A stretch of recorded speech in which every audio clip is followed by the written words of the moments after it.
खुश आमदीद। शुक्रिया बेटा। खुश आमदीद सादिया साहिबा। शुक्रिया मरियम। सुल्ताना साहिबा आई। सुल्ताना साहिबा, ये यहाँ क्यों आई हैं, वो भी बगैर इत्तला किए?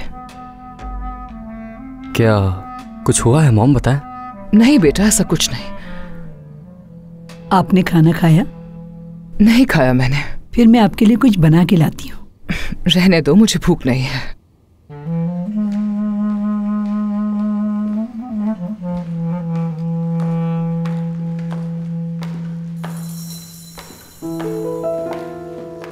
खुशामदीद अम्मी जान। बहुत शुक्रिया तुम्हारा।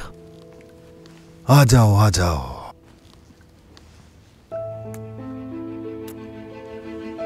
सरप्राइज देना चाह रही थी मैं तुम्हें, लेकिन तुम घर पे नहीं थी। दरअसल अगर मुझे मालूम भी होता तो शायद मैं आपको घर पे नहीं मिलती, क्योंकि एक जरूरी काम आ गया था।